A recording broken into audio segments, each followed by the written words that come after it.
বিষয়টি ভালোভাবে লক্ষ্য করুন। দেখুন এই যে একটা লোক আসছে আর তার হাতে একটা পাউডারের মতো আছে, আর এই যে দেখেন পাউডারটা ছিটিয়ে দিছে তার চোখে, নাকে, মুখের দিকে। আর সাথে সাথেই কিন্তু সেই লোকটা কিন্তু হ্যাপটাটাইজ হয়ে গেছে। সে এখন যা বলতেছে সে কিন্তু তাই করতেছে। সে কিন্তু তারে ইশারা দিয়া বুঝাইতেছে যে আপনার আমি পরিচিত, আপনি আমাকে এই এই জিনিসগুলা বের করে দেখান বা দেন।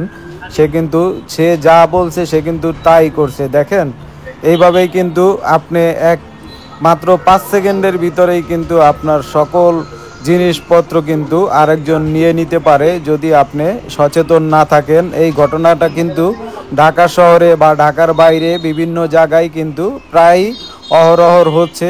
আপনারা কিন্তু খুবই সাবধান, কেয়ারফুল রাস্তাঘাটে চলাফেরা করবেন। এইভাবে কিন্তু সর্বোচ্চ লুটে নিচ্ছে। কিন্তু এই যে দেখেন কিভাবে কিভাবে তার কাছ থেকে সব টাকা, একটা বিকাশের দোকানে কিন্তু অনেক টাকা থাকে, সারাদিনে অনেক মানুষে তারা পেমেন্ট করে, অনেকেই টাকা তুলতে আসে। আর দেখেন এত একটা জাঁকজমক জায়গায় যেখানে একটু পরপরই লোকজন আসে যায়, অথচ এত মানুষের চোখ ফাঁকি দিয়া মুহূর্তের মধ্যে তার কাছ থেকে কিভাবে এই যে দেখেন টাকাগুলা হাতায় নিয়ে যাইতাছে, অথচ সে বলতেই পারতাছে না। তার কিন্তু চোখের সামনে তার হাত দিয়েই কিন্তু টাকাগুলা সব বের কইরা দিতাছে। তো আপনারা কিন্তু খুবই সাবধান, রাস্তাঘাটে এরকমের ঘটনা কিন্তু খুবই অনেক ঘটতেছে। সেই জন্যই কিন্তু সাবধান আর সচেতন করতেছি।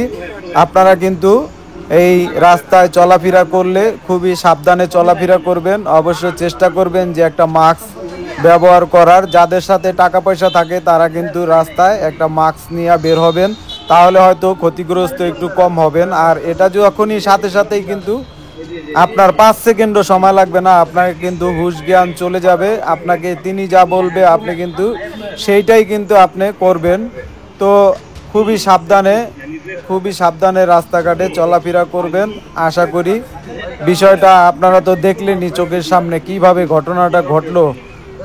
যে দেখবে সেই কিন্তু অবাক হবে। তো যাই হোক, এইভাবেই কিন্তু ঘটনা ঘটে যায়। আপনারা কিন্তু সাবধান হবেন। দেখেন এত লোকজন, চাইরো সাইডে এত লোকজন, সে কিন্তু তার কাজ করেই যাচ্ছে। আর ওই লোকটা কিন্তু কোনো কিছুই বুঝতে পারতেছে না তাকে কি এমন একটা পাউডার নাকের ভিতরে, চোখের ভিতরে, মুখের ভিতরে দিছে।